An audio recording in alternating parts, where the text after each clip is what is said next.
பிரிச்சு விட்டாங்க. பிரிச்சு விட்டதுல எனக்குன்னு ஒரு கடன் சுமை இருக்கு.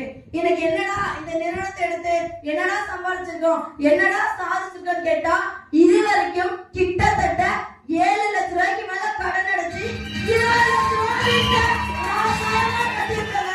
20 லட்சம் ரூபாய் வீட்டுக்கு நான் விட்டுட்டேன். என் அண்ணன் சம்பாதிச்ச பணம் வெறும் 3 லட்சம் ரூபாய்.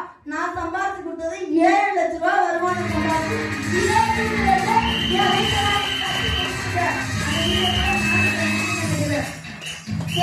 நிறைய போராட்டங்கள், நிறைய தடைகள். எங்க சார் அடிக்கடி சொல்ல ஒரு விஷயம் தான் என்ன அப்படின்னா, உலகம் என்பது போர்க்களம், வாழ்க்கை என்பது போராட்டம். அதுல போராடினா மட்டும்தான் நீ வெற்றியாளரா பார்வையாளர் தெரியும். ஜெயிச்சுட்ட அப்படின்னா வெற்றிங்க, தோத்துட்டீங்க அப்படின்னா அனுபவம் தாங்க. அவ்வளவுதாங்க இதுல கிடைக்க போகுது, வேற எதுவும் கிடையாது. நம்மதான் பயம், நமக்குள்ள ஒரு பயம், ஐயோ இது நடக்குமா, இது முடியுமா, நம்மளாலலாம் பண்ண முடியுமா, ஏங்க நம்மளால முடியாதுங்கிற ஒரு விஷயத்த எவனோ ஒருத்தவன் யாரோ ஒருத்தவன் இந்த உலகத்துல முடிச்சு காமிச்சுதான் இருக்காங்க, சாதிச்சு காமிச்சுதான் இருக்காங்க.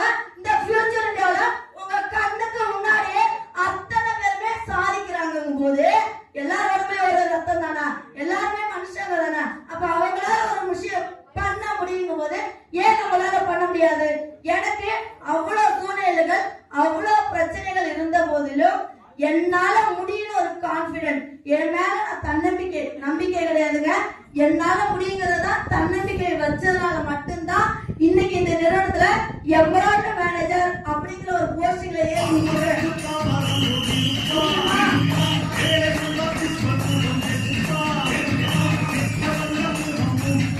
முடியுமா அப்படின்னு யோசிச்சுன்னு வைங்களேன், மறுபடியும் தங்கமயிலுக்கு போயிருப்பேன், யூகாலுக்கு போயிருப்பேன். ஒரு சூழ்நிலை அப்படிதான் உருவாச்சு. ஒரு டைம் என்னடா பண்றது, வருமானம் இப்படியே போகுது, ஒருவேளை இது பண்ண முடியாது போல. எப்ப காஞ்சிபுரத்துக்கு வந்துட்டு போன கொஞ்ச நாள்ல, ஏன்னா ஃபேமிலி ரொம்ப கழுத்தை நெரிக்க ஆரம்பிச்சிட்டாங்க. கூட பிறந்த 3 பிசாசுங்க எனக்கு மேல இருக்கு, அது ரொம்ப டார்ச்சர் பண்ண ஆரம்பிச்சிச்சு. மேமுக்கும் நடந்திருக்கும் போல.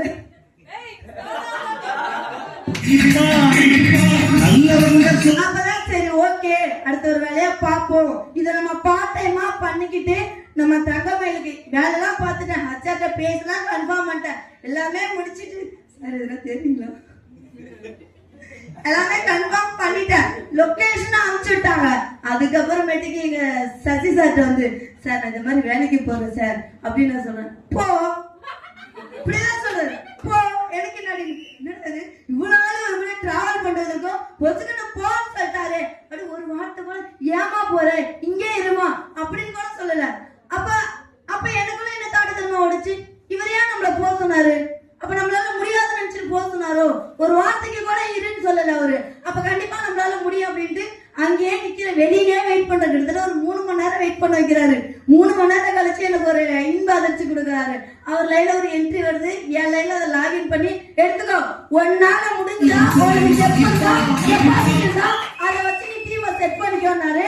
அதை வச்சு செட் பண்ண டீம் தான் இன்னைக்கு முக்காவாசி டீம்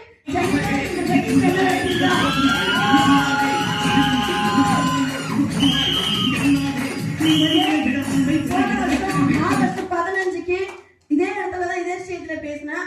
அப்ப வரும் பிளாட்டினம் லீடரா அப்படிதான் வந்தேன். அப்ப அதுக்கப்புறமேட்டுக்கு இன்னைக்கும் எம்ப்ராய்டரி மேனேஜர்ங்கிறத விட என்னோட டீம் பாதி பேர், அத்தனை பேருமே என்னோட டீம் போது எனக்கு வார்த்தையே வரல.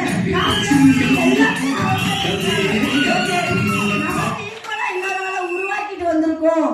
போன வாட்டி நான் மட்டும் இந்த ஸ்டேஜ்ல, இந்த வாட்டி என் டீம் அத்தனை பேருமே இந்த ஸ்டேஜ் நிற்கும் போது எனக்கு ரொம்ப ரொம்ப ரொம்ப ஒரு ஹாப்பியா இருந்துச்சு.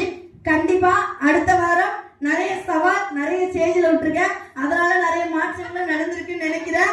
இந்த ஸ்டேஜ்லயும் கண்டிப்பா அடுத்த டைம் ஒரு ப்ரோக்ராம் நடந்ததுன்னா இந்த ஹால்ல நடக்கவே நடக்காது. சார் எழுதி வச்சுக்கோங்க, நான் சொன்ன மாதிரி அதே காமராஜர் அரங்கத்துலதான் நடக்கும்.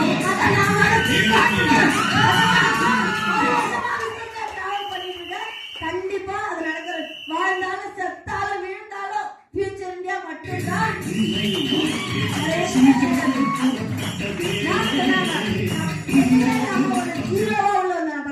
நிறைய பேர் கேள்விக்கின்றனர், அதாவது எங்க வீட்டுல 4 பொண்ணுங்க, யாருமே எதுவுமே போட்டிருக்க மாட்டாங்க.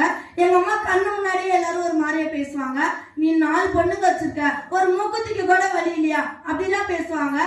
மதியிலியா இல்ல, வாழ்க்கை மாறதுக்கு ஒரு வழி கிடைக்காம 5 பேரை டிகிரி படிக்க வச்சிருக்காங்க இல்லையா. சரி ஓகே, அடுத்த ஒரு வாய்ப்பா கிடைக்கும் போதுதான், இந்த வாய்ப்புல தான் உண்மையை சொல்றேங்க, நான் போட்டிருக்க ஒவ்வொரு சொல்லுமே இந்த ஃபியூச்சர்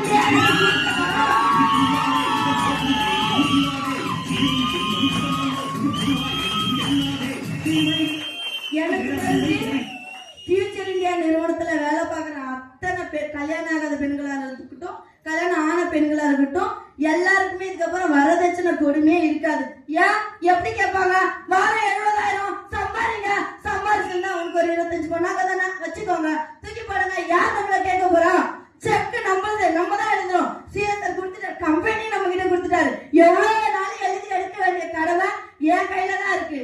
நம்மன்னு சொல்ல ஏன் கையில, எல்லாரும் இலையிலையும் கொஞ்சம் கொஞ்சம் சாப்பிட முடியாது, நான் சொல்றது என்ன சொல்றேன். அப்ப இந்த ஃபியூச்சர் இதுக்கப்புறம் மோஸ்டா வரதட்சணை குடும்பம் இருக்க வாய்ப்பே இல்லை. ஏன்னா இந்தியாவில் இருக்க அத்தனை மாநிலத்துக்குமே என்னால முடிஞ்ச வரல, என்ன நான் நினைச்ச வரைக்கும் இந்த ஃபியூச்சர் இந்தியாவை அத்தனை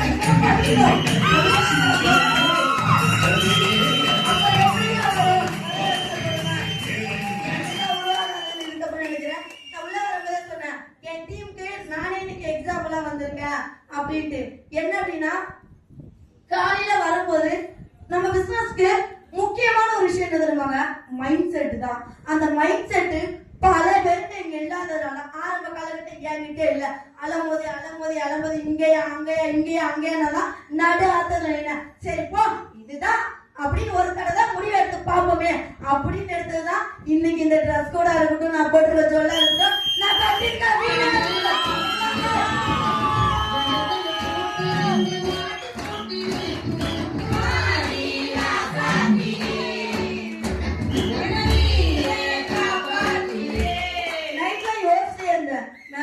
என்ன சொல்றது, நம்ம டீமுக்கு எதனா ஒரு இன்ஸ்பிரேஷனா இருக்கணுமே யோசிச்ச, எப்படியா இருந்தாலும் நம்ம பசங்க நம்ம கிட்ட கத்துக்கிட்ட வித்தியை மொத்தமா இறக்குவாங்க, அப்ப நம்ம புதுசா ஒண்ணு இறக்குவோமே அப்படின்னு நிறைய விஷயங்கள் வச்சேன். ஃபர்ஸ்ட் என்ன வச்சுதான் எக்ஸாம், நீங்க எப்படி நினைச்சுக்கிறாலும் சரி, நீங்க என்ன வச்சுதான் உங்களுக்கு எக்ஸாம்பிள் கொடுக்க போறேன். லைவா என் கூட வந்து உங்களுக்கு தெரியும். ஃபர்ஸ்ட் நான் வரும்போது ஒரு ஹேர் ஸ்டைல் பண்ணிருப்பேன், வேற மாதிரி பண்ணிருப்பேன், கரெக்டா.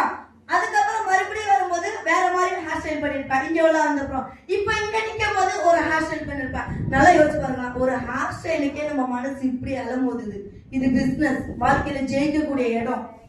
எப்படி ஸ்டடி பண்ணணும் நம்ம மைண்ட.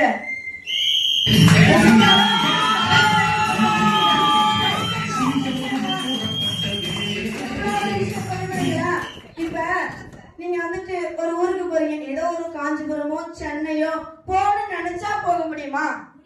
அதுக்காக நம்ம என்ன ஸ்டெப் எடுக்கணும், முதல்ல நம்ம உட்காந்துக்க சேர்ல இருந்து எழுந்திருக்கணும், எழுந்து கிளம்பணும், அடுத்த பஸ் ஸ்டாண்ட் போகணும், பஸ் ஸ்டாண்ட்ல இருந்து பஸ் ஏறணும், டிக்கெட் எடுக்கணும், போக வேண்டிய இடம் இதுதான் கண்டக்டர் கேட்கணும், போய் ரீச் ஆகணும். சும்மா உட்காந்துருக்கிறதுனாலதான் ஒரு 10 நிமிஷம் டிராவல் பண்றதுக்கு, ஒரு 1 மணி நேரம் டிராவல் பண்றதுக்கு இவ்வளவு யோசிக்கிறோம்.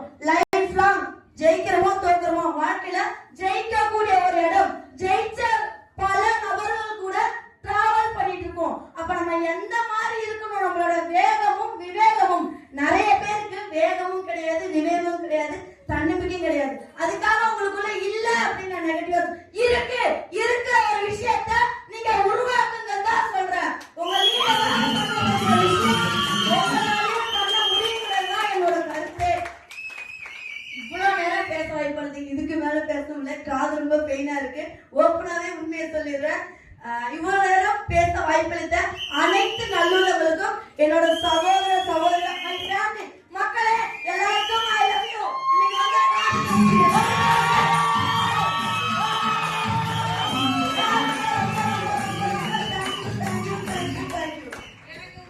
ரொம்ப பிடிச்சது அது விசில் அடிக்கும். அதுக்கு விசில் அடிக்கிறதுக்கு எனக்கு தெரியல, நான் போய் கடன் வாங்கிட்டேன்.